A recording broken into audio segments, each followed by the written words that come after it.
Bhagavad Gita is a book of mankind's collected experience of and answers to life's most basic questions. Who I am, from where do I come, what is my purpose and destiny, and most practically, how do I find happiness?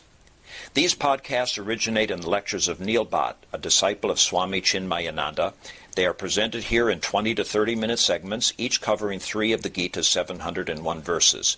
Welcome to Gita Wisdom for Daily Living. We have been discussing chapter 5, Karma Sannyasi Yoga, Yoga of Renunciation of actions. So in the last 3 verses, we have seen that Bhagavan used the word tyaktva in each one of them, abandoning something which I currently have. So the first one is tyaktva sangam, giving up the attachment that I have with this body, mind and intellect. That sangam, he said you should tyaktva, then work in the world outside. So that's the new paradigm, that I need to work in this world but without having any attachment to this body, mind and intellect. This is the Upanishadic advice in Isha Upanishad, which say, Isa Vasyam Idam Sarvam Yat Kinch Jagatyam Jagat. That Isha is pervading all beings moving, and also the Jagat which itself is moving. Tena Tyaktena Bhunjita. Enjoy that or realize that by giving up Idam Sarvam. That which I see as this Prakriti, the world of plurality, if I give them up, then only I will be able to realize the Isha, that all-pervading self. Ma grud kasyasvid dhanam. Do not desire any other wealth. So the same idea we are saying, the one who is established in that non-identification with the non-self, detaching oneself from this non-self, which is body, mind, and that is not me but my equipment.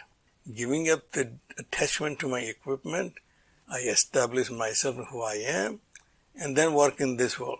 Karma phalam tyagam.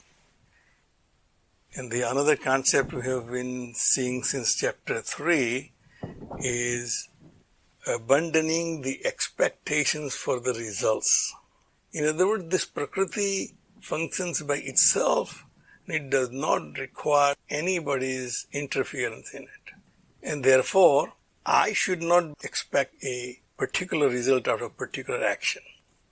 The law of karma or the law of action is all pervading in this Prakriti. As I act, so would be my result. If I have that faith, then I will not have any anxiety for the karma phala. And therefore Bhagavan said, Yuktaha, one who is united, karma phalam tyaktva, abandoning the fruit of his action, shantim apnoti naistikam, he achieves that peace in no time. Well, this is something we can understand very, very easily. Anytime I give up the anxiety for something, I am at peace with myself. When I have anxiety about whether I'll get it or not, whether I'll achieve it or not, whether this will happen or not, there's a lot of anxiety, there's a lot of agitation in my mind, and there is no peace. Once you calm all your agitations down, because you have no particular expectation, but a complete faith this Prakriti will work as it is designed, then Santi Mapnoti Naistikam, he achieves that Santi in no time. Contrast to that, we have seen the one who ayukta, one who is not established in his self. He is still identifying with this body. This is me, kamakarena phale sakta. He is also acting in this world as vigorously as the other person, but he is bound by his result. He is bound by this anxiety and agitations because of the expectations. Expectations are binding me to these agitations.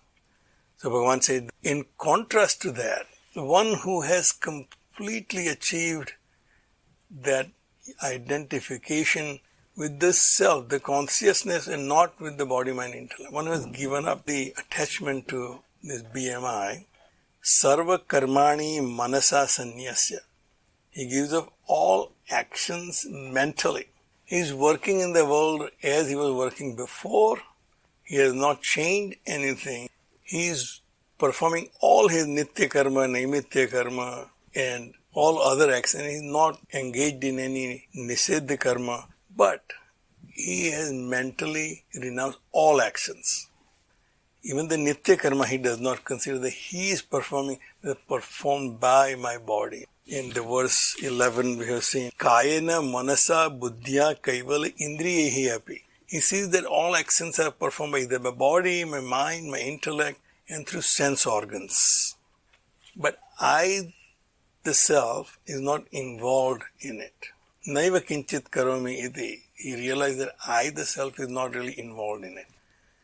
Sarva karmani manasa sanyasya aste. Thus, mentally renouncing all actions, sukham vashi, self-controlled, because he does not have any expectations, and therefore he has control over his sense organs and also his mind and intellect. Aste sukham vashi. Aste, he continues. Sukham, happily. He happily continues performing all actions because he is self-controlled.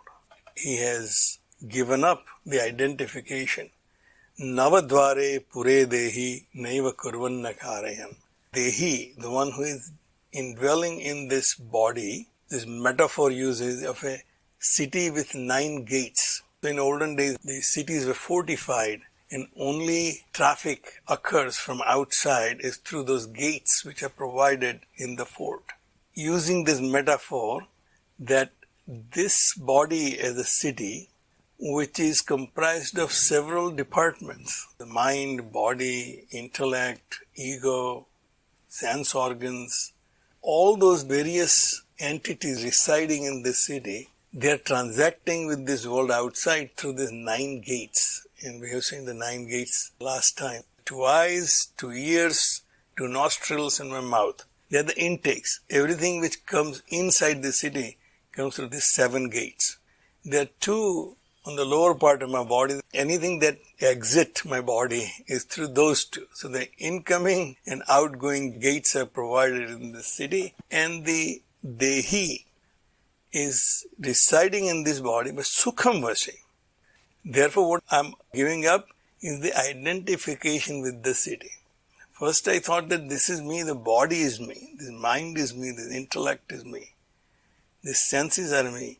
But now he realized that senses, body and mind are different departments of the city, but I am the ruler of the city.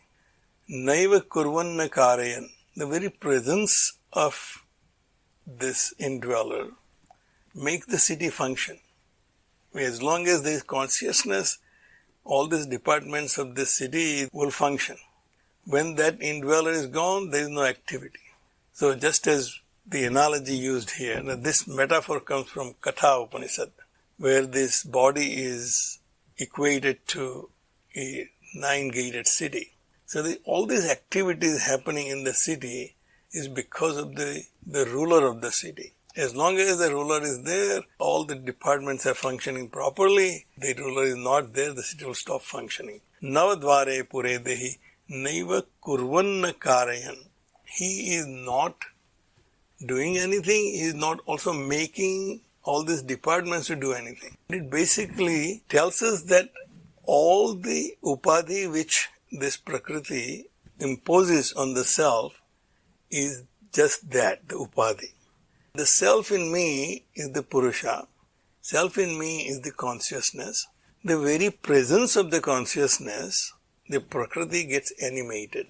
The Prakriti superimposes its own Swarup on the Purusha. It's something we can understand in the viruses are completely inactive by themselves.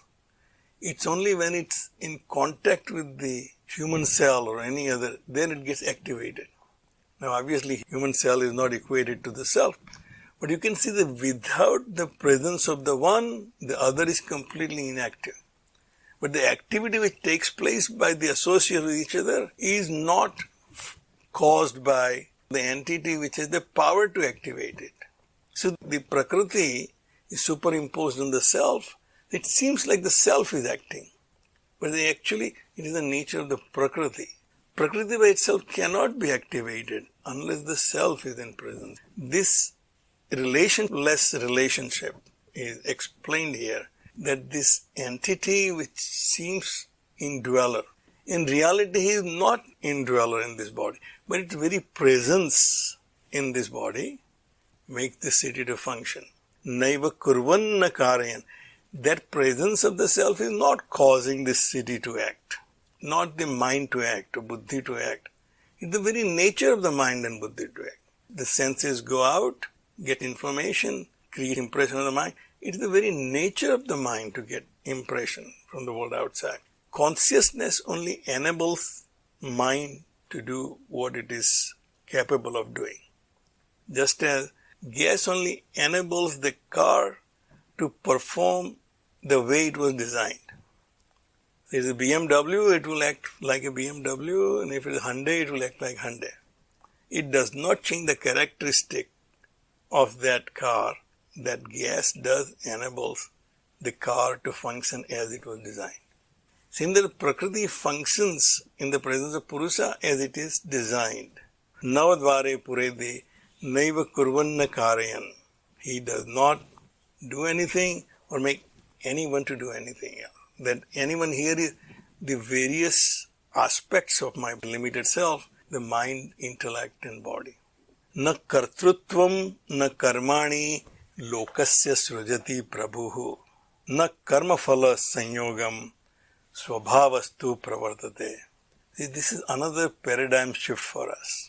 In chapter 2, Bhagavan changed our paradigm about who we are. I am not this mortal self, but I am a representation of the immortal being. So my soul is immortal. My self is immortal. So there was a paradigm shift for us, that even though I consider myself to be mortal, in reality I am immortal. That's about me. So now the paradigm is shifted for us about the relationship with God, or relationship with that almighty, all-pervading being we have been talking about all throughout the human history. That entity which is all-pervading and almighty, what is my relationship or relationship of this world with Him? Up till now we have seen Him as a creator, a sustainer, a destroyer. He is the controller. He gives the results of my actions. If I worship Him well, then I'll be rewarded. Ekadasi, Vratam, all other things which I do to please Him. Now Bhagavan said that none of that is really true. Your relationship with that God or the Almighty Being is again relationless relationship. He is not involved in anything that you are doing. Na kartrutvam na karmani lokasya srujati prabhu. That Prabhu is the Lord. So even at my level, the Prabhu of my being is myself. That makes me who I am, a living being. That consciousness is not causing me to do anything. Is not creating any actions for me. Not even the sense of agency, na kartrutvam. That self is not creating the sense of agency in me. The self is not creating actions. Na karmaphala sanyogam. That Supreme Self, I consider my God. The sacred or divine is that on which my life depends. My life depends on my own consciousness. That's why that consciousness is Prabhu. It is the lordship over me. That Lord is not causing any sense of agency. Neither it is creating any actions for me. Also, it is not connecting my action with the fruits. Na karma phala sanyogam. He is also not keeping track on he did this, therefore he should be rewarded with this. Or he did this papa, therefore he should be punished with that. There is no account for us. But he says it still works. Then who is working and who is rewarding and who is punishing? He said, Swabhava astu pravartate. It's all happening as the nature is designed. It's all Prakriti. All these things are happening. The sense of agency, the actions, the rewards, punishments, everything is happening exactly as the nature is designed to do. It is the very nature of Prakriti, the nature, that these things happen. So we may say that it is Bhagwan no cope because we didn't do well, therefore Bhagwan has created this coronavirus. The science says it has nothing to do with Bhagwan. It is the very nature of virus and how you people live. That's what creates pandemic. If we were not traveling all over the globe, there won't be any pandemic. If we were tribal and we just stay at one place, we will never transmit disease from one place to another. It's the very nature of life on this planet, the very nature of this world, creates these actions, agency, rewards and punishment. But the self, the Lord, Prabhu who? Prabhu is the one who has the Prabhutva, the lordship over me. He is not involved in that. And the next verse says, Na adatte kasyachit papam. This is a complete paradigm shift. I thought the Bhagwan is taking care of me, Bhagwan is keeping an eye on me, let me not do anything bad because Bhagwan is watching over me. And he says, no, Bhagwan is not really interested. In other words, the self in me is not getting affected at all because it's just a superimposition, no real change. It is the superimposition of the Prakriti onto the Purusha. It seems like Purusha has these qualities, but the Purusha does not have those qualities. It is the Prakriti's qualities I'm superimposing. It's like the blue color of a cloth near a glass of water makes the water looks blue, but water is not blue. It's the color of that cloth nearby is making this illusion that the water is blue. So the self is not involved. It seems it is involved. And therefore, na adatte kasyachit papam. It does not take anybody's papa or sins. Na chaiva sukratam. Not even the good merits. It is not affected by papa or punya. Papa and punya are my social concepts. Vibhuhu, that which is vyapak, that which is all-pervading. And myself is none other than that all-pervading self, because that self is not in me, but I am in that self. Space is not in the house, house is in the space. Same as my consciousness, which I consider consciousness, is nothing but the manifestation of the same consciousness. I conditioned it by my identification. And Bhagavan is telling in last few verses, give up that identification and free yourself. Identify with the Supreme Self. That Vibhu Bhagavan says is not taking any papa or punya. In other words, it's not getting affected at all by the workings of the Prakriti. Agnanena avrutam gnanam tenam huyanti jantavaha. This agnan, that this is me, the limited being, this body, this mind, this intellect is me, that agnan is creating this confusion, the delusion that I am not that self, that I am this mortal being. And Bhagavan says, jantavaha, the word used here is very appropriate. We are no different than any other living entity. Just as that entity thinks that it is this limited entity and struggle for survival, we are doing exactly that. So we are not superior creation. We may have intellect, but it's actually complicating my life even more. We are no different than any other jantu, even the smallest existing entity. That and I, as the supreme creation, as I consider myself as a human being, Bhagavan said it's not much different. We are all deluded by our own identification of Prakriti when the self is untainted, not affected by papa or punya, not affected by any agency, not creating any agency. Once that conditioning is dissolved, what remains is just that all-pervading Vibhu only. We'll stop right here. If you find this podcast helpful, please support it by donating any amount by going to the episode's website at neilbhatt.podbean.com. or at chinmayarichmond.org. Thank you. Om Sarve Bhavantu Sukhina Sarve Santu Niramayaha Sarve Bhadrani Pashyantu Ma Kaschid Dukkha Bhag Bhave. Om Shanti Shanti Shanti.